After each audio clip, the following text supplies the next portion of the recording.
Bold predictions. What do you believe? What are you predicting this year that's bold enough to make the show, but also realistic enough that you think it could happen? What about Michigan, Ohio State? What about TB up in Bowling Green, Ohio? He said, we finally get the long-awaited Michigan-Ohio State matchup back-to-back. Well, I hadn't been waiting on this because I hate that it could happen. Now, what he's talking about is Michigan-Ohio State play in rivalry weeks, the last week of the regular season, but because of the way the Big Ten's set up now, there aren't divisions anymore. So they just take the two best teams. So, yes, it is in the cards as of last year, I think was the first year they did this. It's in the cards that they could play back-to-back weeks, which I think would be very dumb, but it could happen. I'm going to make this an 8.75.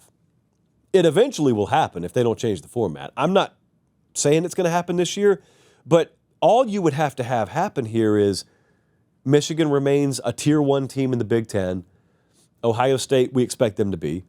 Maybe Oregon and Penn State slip up because that's been the nature of the Big Ten. You got those top four, and then you got everyone else, and there's a little bit of gap between those four and everyone else. So if Michigan's up there, it's not crazy. If they just pull their usual mild to moderate upset in the game, which is tradition now, yeah, that could happen. I'm going to make it an 8.75. I just hate that it could happen. I don't know how it would feel. And especially, what if you went into that game knowing the rematch is going to happen no matter what? I don't like it. But it is what it is. Next up, oh boy. I do not think that Josh Savannah is the name of a town. I do think the second is the name of a town and also the name of just a sweet young lady that's a big friend of the program. But anyway, the prediction here is Brian Kelly is done at LSU before Thanksgiving. Does he quit? Does he retire? Is he fired? Don't know. The prediction is just that he's done there. This is a 9.25 on the boldness scale. Okay? This assumes that the season goes off the rails. And as we've learned in major college football, when a season goes off the rails, anything can happen. I think LSU is going to be a player for the SEC title. I don't think the season's going off the rails. However, longtime viewers of the show will note that I have been wrong a time or two. It has happened, believe it or not. So if I'm wrong here, and they do have plenty of losable games, so if they're on the wrong side of the prediction machine here, anything could happen. This would include it happening before the season's over. So look at the schedule here. And if you're listening on podcast, just picture for a second that all their portal additions don't pan out and the team doesn't ever gel. And let's just say they play at an average level instead of really good to great. An average team could be 5-6 going into the last weekend because they play Clemson, they play Florida, Ole Miss, South Carolina, A&M, Bama. There are a lot of losable games here if they're just an average team. Now, I think they'll be better than that, so I think it's going to be a moot point. But if they are that, then yeah, Brian Kelly's seat would be red hot, and you could see it going over the edge down there. So emphatically, I have to state, I don't see it happening. That's why I made it a 9.25. Not a 9.5, though. But here are two 9.5s in a row. So we're going to get in Chalice territory here. First up, out of Charleston, West Virginia wins the Big 12. Rich Rod completes the redemption tour as National Coach of the Year. Now, I'm going to do you a favor. I'm just going to zoom in on the first part. And if he wins Coach of the Year, that's great. But it's bold enough to predict the Mountaineers to win the Big 12.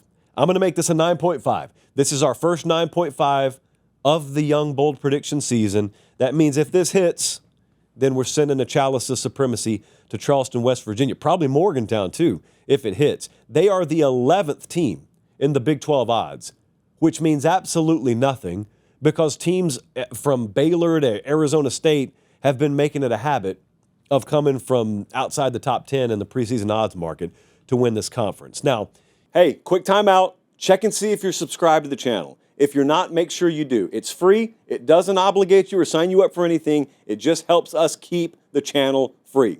All right, back to the show. You would think to yourself, oh, Rich Rod's taken over a program. That means you got to have a minimum of 2 or 3 years to overhaul the roster, right? Wrong. So I was up there last week We sat down with him. I talked about this specific thing, about how quickly you don't just turn over. Guys, I don't know if you know how the sport works these days. You don't just turn over and get 30 new faces or even 40 new faces. They're going to have like 60 new kids on the team this year. If you don't believe me, you don't have to take my word for it. Here's Rich Rod last week.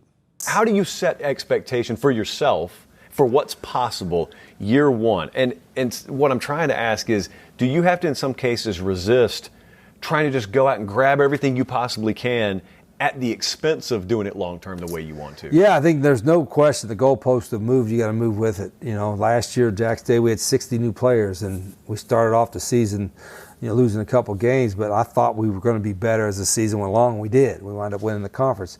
This is the same way. We're going to have probably 70, 75 new players. That's insane. That number used to take 2 or 3 years to do that. Yeah, and so you're building the culture, you're building a system's got to happen on speed dial. You're speed dating now in recruiting. I mean, it's not, don't have 2 or 3 years to build a relationship. You might have 2 or 3 days. That's what's so crazy about it now. But if you want to win, you got to adapt to where it is. Yeah, somehow I said 60 and I was low. 70 to 75 new kids on the team this year. Again, that's where we are now. So I'm going to make this a 9.5 on the boldness scale. Arizona State's going to be really good this year. Texas Tech could be really, really good this year. They're the favorite to win the conference right now, by the way. Kansas State's going to be good. Rocco Becht is back at Iowa State. Utah, you really think they're going to be subpar 2 years in a row? Ironically, for how much I have touted this as America's college football conference because of the competitive balance, I think this could be the year we do see a little separation.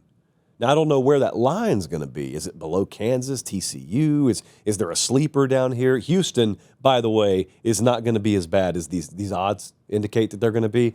I just don't think Houston's going to win the conference. But West Virginia, that's tough. That's tough winning the conference. So 9.5, chalice of supremacy to Charleston if it happens. And another 9.5 here. Let me put the pen down, because one of my new pet peeves in sports broadcasting is people holding pens when they're not writing anything, which I was guilty of for a long time. Let's see. Chucky's Cardinals from Louisville, Kentucky. Louisville goes 11-1, wins the ACC championship. That's 9.5 material right there. Their win total's at 8.5. We do have them internally playing the 54th toughest schedule out of 68 P4 teams. So not the toughest road in the world. They've got Miami and Clemson both on Friday nights. So Louisville's biggest games are going to sort of be standalone games. We're all going to watch them. They do go to SMU as well. They basically need to win 2 of those 3 for this to happen. And then they need to run the table. But notice what the prediction was. If Louisville goes undefeated, this prediction busts. They have to go exactly 11-1. Then they have to go win the ACC title. So they were 100th in pass D last year. And they just added half a dozen DBs out of the portal, and it's not a ton of proven production. So I trust Jeff Brom implicitly with Miller Moss at quarterback. What I don't trust is for them to be consistent enough defensively this year to go 11-1 right on the dot and then win the conference. So that's a 9.5 on the boldness scale for me. And that, ladies and gentlemen, is a reintroduction, if you will, to bold prediction season.